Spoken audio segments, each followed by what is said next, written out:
নমস্কার বন্ধুরা, আজ আমি কোনো রকম বেলাবেলি ঝামেলা ছাড়াই পুর ভরা পরোটার রেসিপি নিয়ে চলে এসেছি। বানানো যেমন সহজ, খেতেও কিন্তু অসম্ভব সুন্দর হয়। একবার বানিয়ে না খেলে আপনারা বুঝতেই পারবেন না। নামমাত্র তেলে আর কিছু সবজি দিয়ে এই রেসিপিটা বানিয়েছি। প্রথমে একটা বাটির মধ্যে আমি দুটো ডিম ভেঙে নিলাম।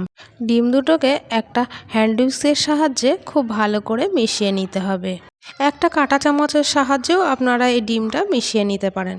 এখন ডিমটা ফেটিয়ে নেওয়া হয়ে গেছে। এই সময় আমি দিয়ে দেব 1.5 বাটি পরিমাণে ময়দা। আমি এখানে এই পরোটাটা ময়দা দিয়ে বানাচ্ছি, আপনারা চাইলে কিন্তু আটা দিয়েও বানাতে পারেন।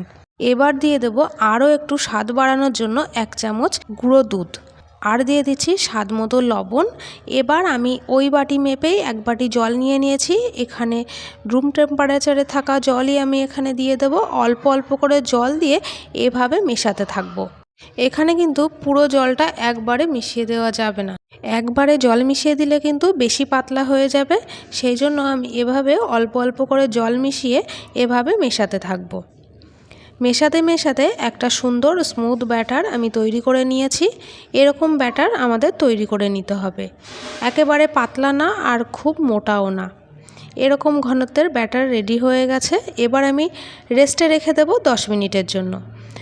এখন আমি গ্যাসের উপরে একটা কড়াই বসিয়ে দিয়েছি, আর তাতে সামান্য পরিমাণে সাদা তেল দিয়ে দিলাম। কড়াইটা এখন গরম হয়ে গেছে। তেলটা একটু নেড়ে চেড়ে নিয়ে কড়াইয়ের গায়ে মাখিয়ে নিচ্ছি। এবারে ওই তেলের মধ্যে সামান্য 1 চিমটি পরিমাণে লবণ দিয়ে দিলাম। লবণটা একটু মিশিয়ে নিয়ে আমি দিয়ে দিলাম এখানে 2টো ডিম ভেঙে কড়াইয়ের মধ্যে দিয়ে দিচ্ছি। এখন এই ডিমটা দিয়ে দেওয়ার পর আমি এভাবে নেড়ে চেড়ে একটা ভুজিয়া তৈরি করে নেব, যেটা আমরা ডিম ভুজিয়া বলে থাকি। সেরকম একটা টুকরো টুকরো করে ভুজিয়া মতো বানিয়ে নিচ্ছি। এখানে আমি শুধু লবণ দিয়ে এই ভুজিয়াটা বানাচ্ছি, আর একটু কালারের জন্য দিয়ে দিলাম সামান্য একটু কাশ্মীরি লঙ্কার গুঁড়ো। এতে ভুজিয়ার কালারটা একটু ভালো হয়ে যাবে, তাতে দেখতেও অনেক ভালো লাগবে। এখন ভুজিয়াটা রেডি হয়ে গেছে। গ্যাসের ফ্লেম বন্ধ করে দিয়ে রেখে দেব। এদিকে আমি একটা বাটির মধ্যে একদম ঝিরিঝিরি করে কাটা গাজর নিয়ে নিয়েছি, মিডিয়াম সাইজের একটা, আর একটা মিডিয়াম সাইজের শসা কুচি করে নিয়েছি, অর্ধেকটা টমেটো কুচি করে নিয়েছি। এই সবগুলো আমি একটা বাটির মধ্যে একসাথে নিয়ে নিলাম। আর মিডিয়াম সাইজের একটা পেঁয়াজ কুচি করে নিয়ে সেটাও দিয়ে দিলাম। আর এখানে 2 থেকে 3টে কাঁচা লঙ্কা দিয়েছি, আর স্বাদ মতো লবণ দিয়ে দিলাম। ওপর থেকে একটু গোলমরিচ গুঁড়ো আমি ছড়িয়ে দিলাম ফ্লেভারের জন্য। এখন হাত দিয়ে এভাবে একটু সব উপকরণগুলো একসাথে মিশিয়ে নেব। চটকে চটকে মাখার কোনো দরকার নেই, হালকা করে হাত দিয়ে মিশিয়ে নিয়ে ঢাকা দিয়ে রাখতে হবে 5 মিনিটের জন্য। 5 মিনিট পরে চলে এসেছি। এখন দেখুন একদম এই সবজিগুলো নরম হয়ে গেছে। এবার আমি এর মধ্যে মিশিয়ে দেব আগে থেকে ভেজে রাখা ডিমের ভুজিয়াটা। এখন ডিমের ভুজিয়াটা পুরোটা আমি এখানে দিয়ে দিচ্ছি, আর ভুজিয়াটা ঠান্ডাও হয়ে গেছে। হাত দিয়ে মেশাতে কোনো অসুবিধে হবে না। আলতো হাতে এভাবে আমি একটু সব একসঙ্গে মিশিয়ে নিচ্ছি। এবার আগে থেকে যে ব্যাটারটা আমি রেডি করে রেখেছিলাম, সেই ব্যাটারটা একটু দেখিয়ে দিচ্ছি কীরকম ঘনত্বের রয়েছে। এখন আমি যেই ঘনত্বের ব্যাটারটা দেখাচ্ছি, এর থেকেও যদি আরেকটু পাতলা হতো ব্যাটারটা, তাহলে কিন্তু পরোটাটা খুব ভালোভাবে রেডি করা যেত আর ভালো হতো। আমার এখানে এই ব্যাটারটা বানানোর সময় এই ভুলটা হয়ে গেছে। আমি চাই আপনারা আমার এই ভিডিওটা দেখে একবারেই খুব ভালোভাবে রেসিপিটা বানাতে পারেন। সেই জন্য আমার ভুল যেটা হয়েছে সেটা আমি আপনাদের বলে দিলাম, তাহলে আর আপনারা সমস্যায় পড়বেন না। এখন আমি গ্যাসের ওপরে একটা তাওয়া গরম করতে বসিয়ে দিয়েছি, আর সামান্য একটু তেল দিয়ে তাওয়ার মধ্যে একটা টিস্যু পেপার দিয়ে সব মুছে নিলাম তেলটা। এখন 2 থেকে 3 হাতা আমি ব্যাটার দিয়ে দিলাম, আর এভাবে তাওয়াতে ঘুরিয়ে ঘুরিয়ে একটা রুটির আকারে তৈরি করে নিচ্ছি। গ্যাসের ফ্লেমটা এখন আমার মিডিয়ামে আছে।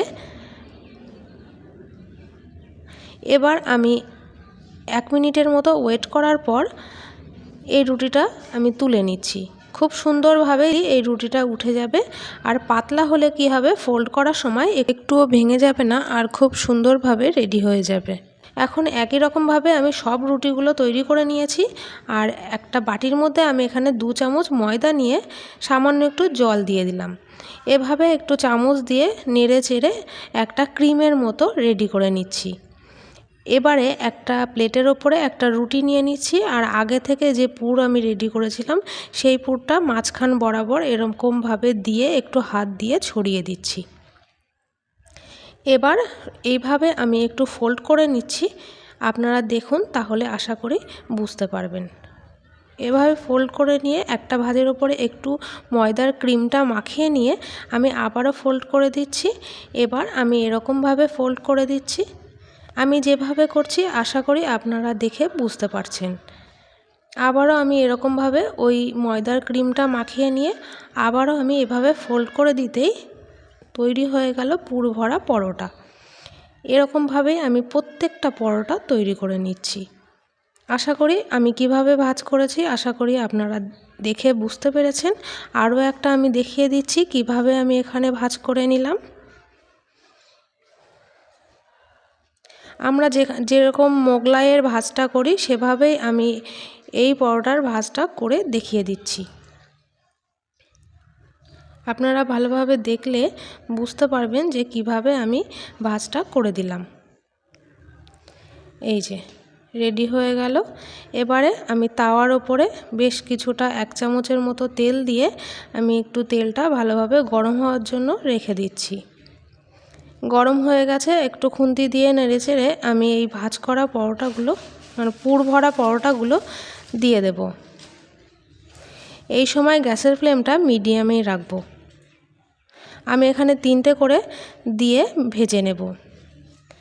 1 মিনিটের মতো ওয়েট করার পর আমি এভাবে এক সাইড উল্টে দিচ্ছি, আর এভাবেই আমি উল্টে পাল্টে সব পরোটাগুলো একই রকমভাবে একটু লালচে করে ভেজে নেব। আপনারা চাইলে একটু কম লালচে করেও ভেজে নিতে পারেন, আপনাদের পছন্দ মতো এখানে ভেজে নেবেন। এখানে কিন্তু বেশি তেলের প্রয়োজন হবে না, অল্প তেলেই খুব সুন্দরভাবে ভাজা হয়ে যাবে। আমি এখানে টমেটো কেচাপের সাথে সার্ভ করে দিয়েছি, আর দেখতে দেখুন কত সুন্দর লোভনীয় হয়েছে, খেতেও কিন্তু অসাধারণ হয়। আমি এখানে একটা পরোটা ছিঁড়ে দেখিয়ে দিচ্ছি যে পরোটাটা কতটা সফট হয়েছে। আশা করি আপনারা ছেঁড়া দেখে বুঝতেই পারছেন কতটা নরম তুলতুলে হয়েছে। আজকে এই হেলদি পরোটার রেসিপি আপনাদের কাছে কেমন লাগলো অবশ্যই একটা কমেন্ট করে জানাবেন।